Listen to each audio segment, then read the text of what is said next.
Philippines.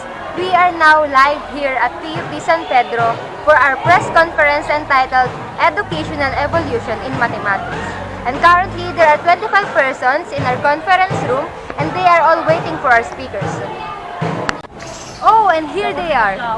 And now, we are witnessing our speakers entering the campus. And they are on their way to the conference room. We will be back in a moment. Let's first proceed to the conference room. And this is Jenlyn Marvelia, live at PUP San Pedro.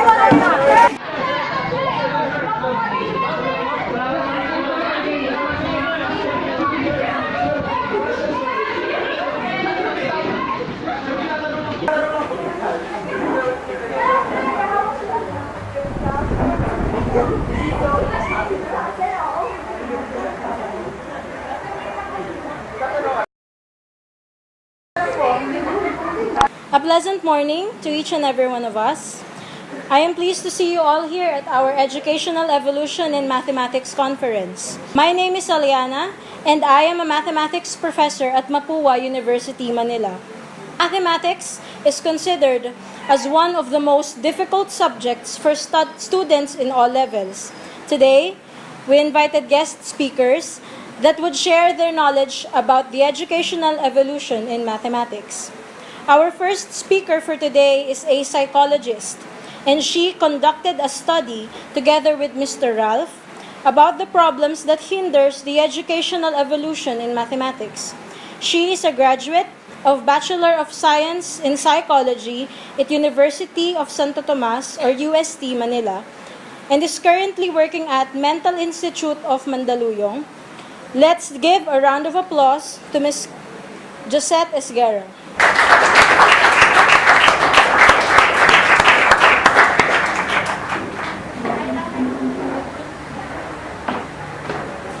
Good morning, everyone. It is nice to see you all here today. Today, I will be discussing about problems that hinders educational evolutions in mathematics. Attitudes may be positive. A positive attitude towards mathematics reflects a positive emotional dispositions in relation to the subject and in a similar way. A negative attitude towards mathematics relates to a negative emotional disposition.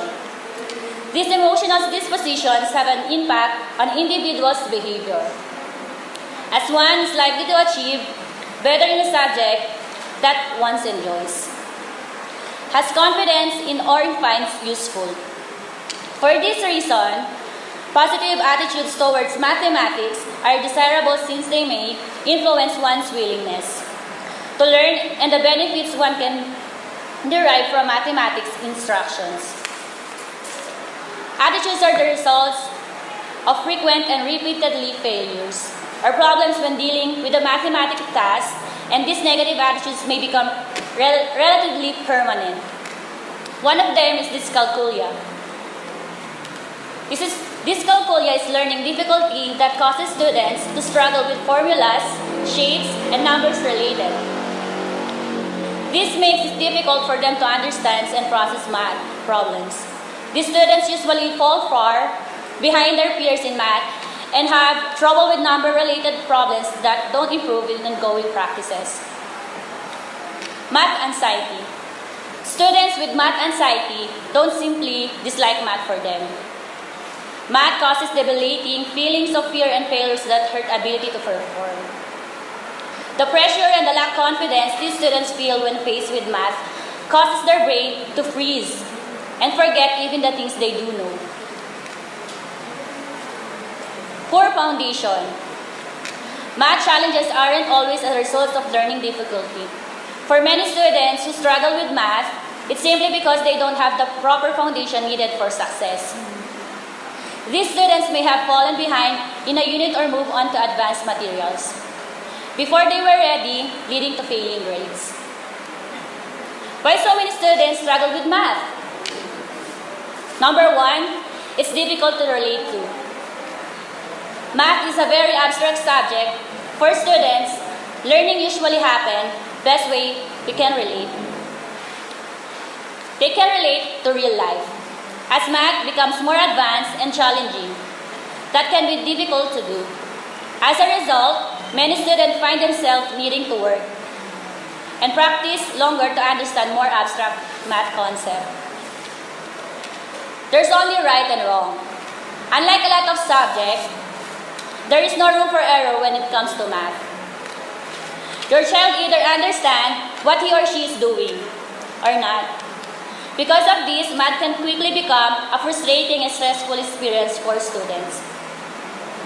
It builds on itself. Math is a cumulative subject. Everything builds on what came before. Your child needs to know the basic before he or she can move on to new topics. If your child is to fall behind in one area, it can be very difficult to make sense. Advanced concept, he or she learns without foundational knowledge. Student math to be difficult. Students expect math to be difficult. This is a classic case of the self-fulfilling prophecy. Students expect it to be difficult. So it is.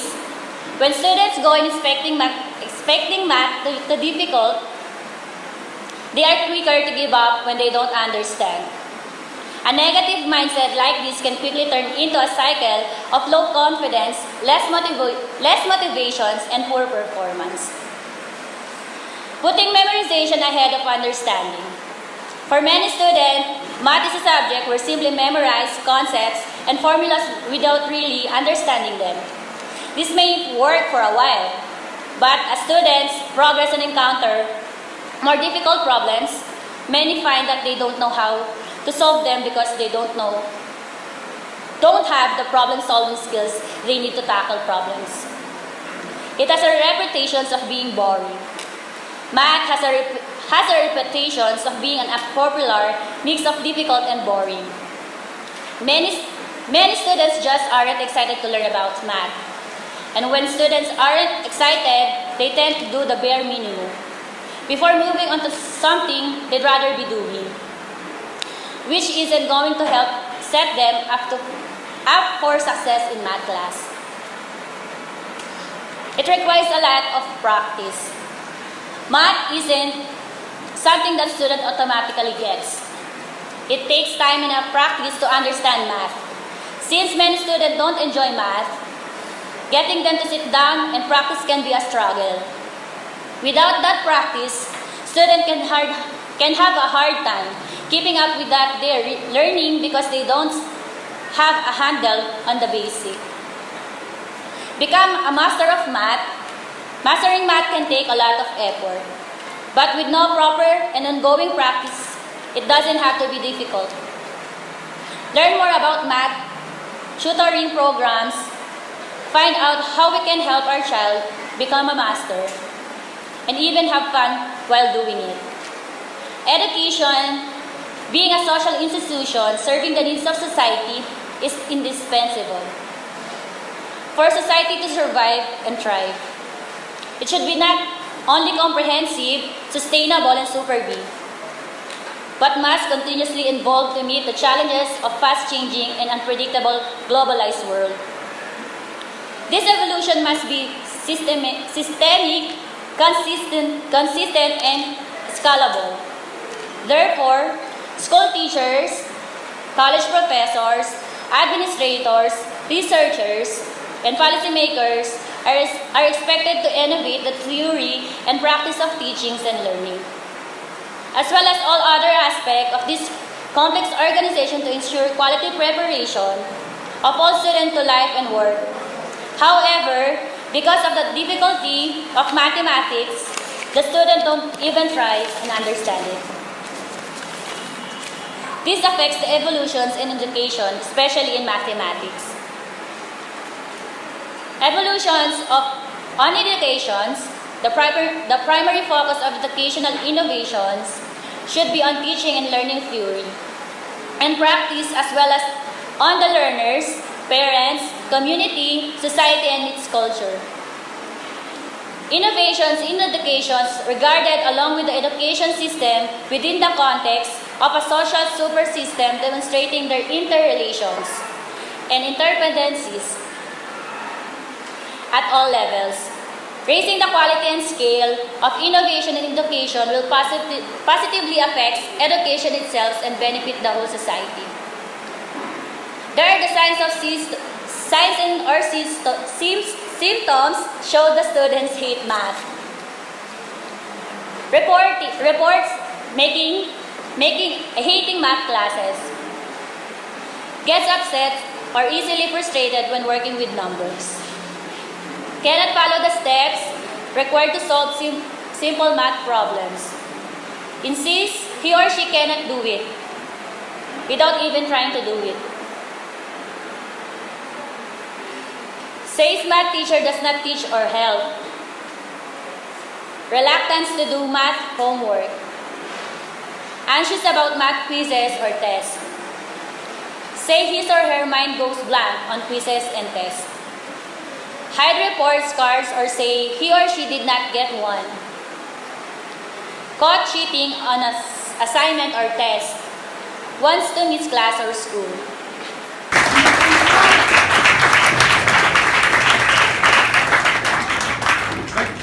Thank you, Ms. Gisette.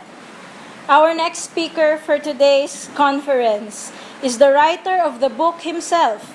He is a graduate of Bachelor of Science in Mathematics at University of the Philippines, Manila. He is currently working as a professor at Adamson University. He wrote a total of 10 books about mathematics, physics, and game theory. Ladies and gentlemen, please welcome Mr. Ralph Varon R. Ocava.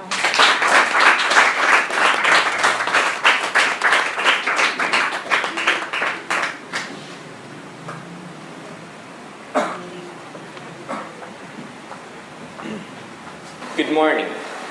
I am grateful that you gave me this opportunity to speak in front of you. Like what Ms. Yana said a while ago, I had written books about mathematics, and one of which is my book about educational evolution in mathematics. I hope my works will help other people who have the same interest, especially teachers that values education. The aim of my studies is to help students understand mathematics and to help teachers around the world and make math understandable by any sane, thinking human. 26 days from now, my book will be published at a different bookstores here in the Philippines. And I hope my contribution in mathematics will inspire other people to do the same. And Ms. Gisette discussed a while ago the problems of the students in learning mathematics. So I have come up with some solutions that is also written in my book. The first solution is localizing and indigenizing mathematics, which means relating mathematics to the students' lives to make it comfortable for the students as a subject, and relate mathematics with their interest and discuss it based on their mode of communication. The second solution is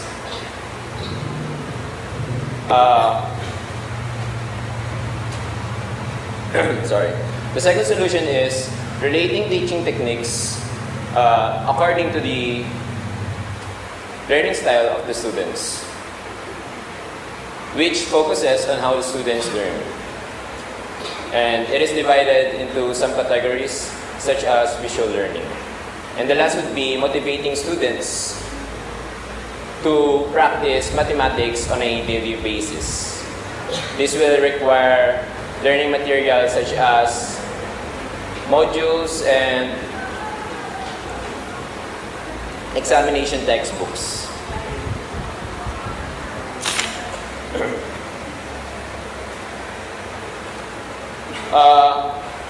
And this solution must be a prerequisite, as we suggest. This must be a prerequisite before a student must be qualified for enrollment. But however, the last solution is not yet proposed in the system. But I hope you will all support these ideas to make our education better. Thank you very much, and God bless you all.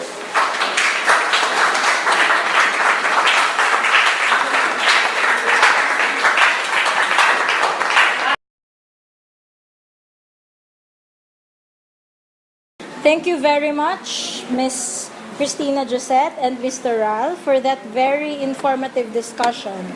And now we will be catering questions from you, and it would be answered by both of our speakers. So if any one of you has questions, you may just raise your hand.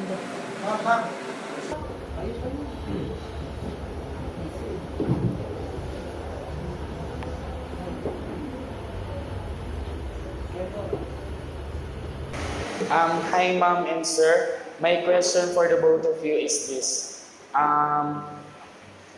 When you were in elementary and high school, have you experienced difficulties in mathematics? If yes, how did you overcome it? Actually, yes. Even in my elementary days and my high school days, I really had a hard time solving math.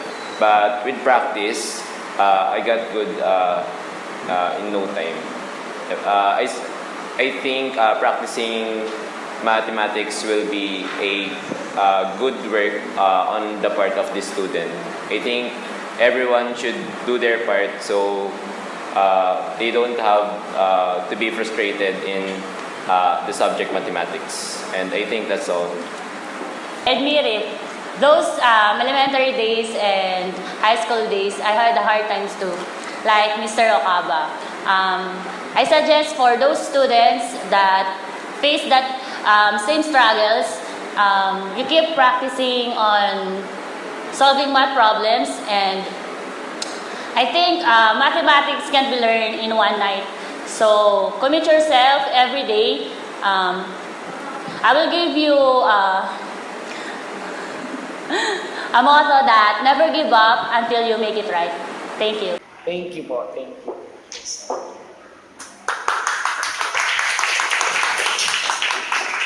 Okay, another question.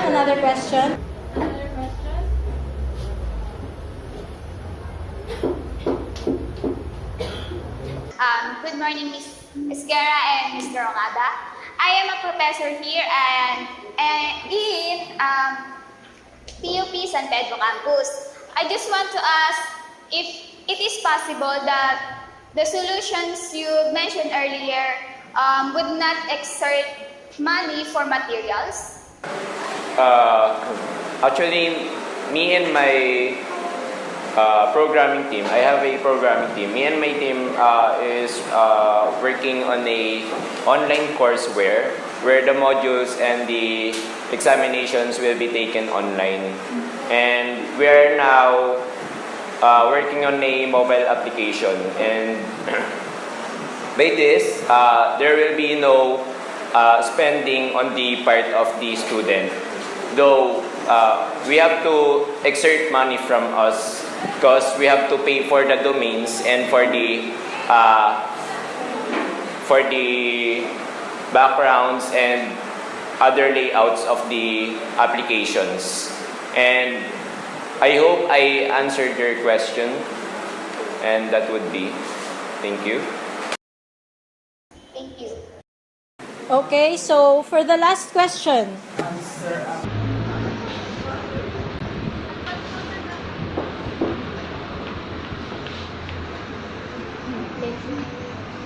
So, good morning, ma'am and sir. Sir, I have a question for you.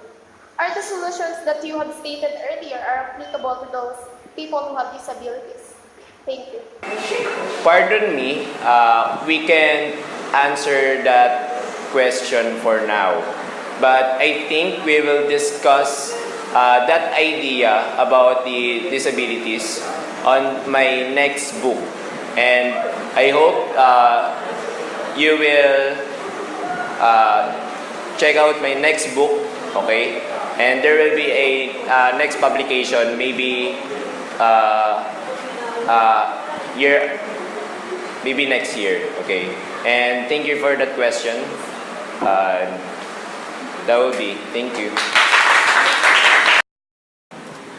Again, thank you everyone for coming here at our Educational Evolution in Mathematics Conference. And of course, congratulations to Ms. Josette Esguerra and Mr. Ralph Ocava for developing a very great and informative book. Again, let's give them a round of applause. Thank you everyone for coming here. Thank you and God bless us all.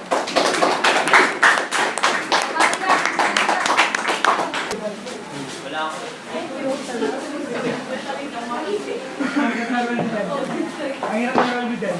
Ang hirap, promise.